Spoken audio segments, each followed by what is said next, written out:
Everyone loves money, but the U.S. Federal Reserve may be loving it a little too much and keeping it all to itself. Perhaps that's why one of the hottest stories of the summer involves the Fed coming under fire. At the center of the heated debate, Congressman Ron Paul. He and about 263 members of Congress support a bill to audit one of the most powerful monetary institutions in the world. What I want to find out is what they're doing.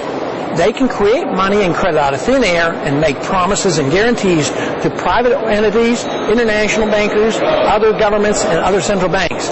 We deserve to know exactly what they're doing. The Federal Reserve System is an organization with unprecedented financial power, heavily influencing the course of the U.S. economy and global financial system, and one that is supposed to operate independently of the U.S. government, or so we think.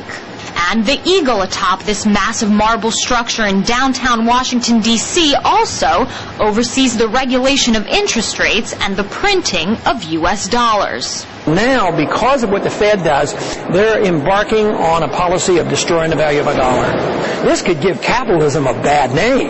You know, obviously this is not capitalism. This is cronyism, and inflationism and secret central banking. Well, secrets are no fun unless we tell everyone.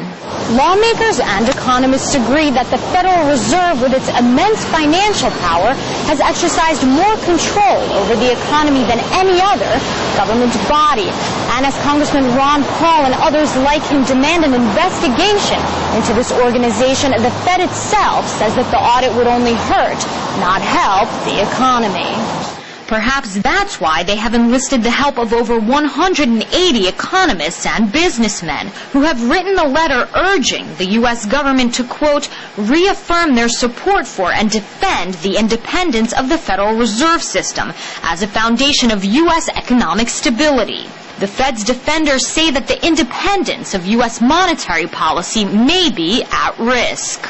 The Federal Reserve is hysterical over it. I mean, they're sort of ganging up, getting all the economists to prove that transparency is terrible. They love secrecy. They threaten that they'd raise interest rates and do all these terrible things. But the U.S. president seems to be on the side of this massive money machine. A key component of Barack Obama's financial overhaul is actually to give the Fed more power. What do you make of that? I said, look, but if you do give them more authority, that's even a strong argument for transparency. You just can't keep giving them more and more power. My argument is, if you're against big government, if you're against centralized government and warmongering and welfareism, you can't be for the Fed. Wars abroad and perhaps an even bigger battle brewing at home, one whose outcome could very well shake the financial system and get rid of the don't ask, don't tell policy that the Fed has become all too accustomed to. Until now. Dina Gosofsky, RT, Washington, D.C.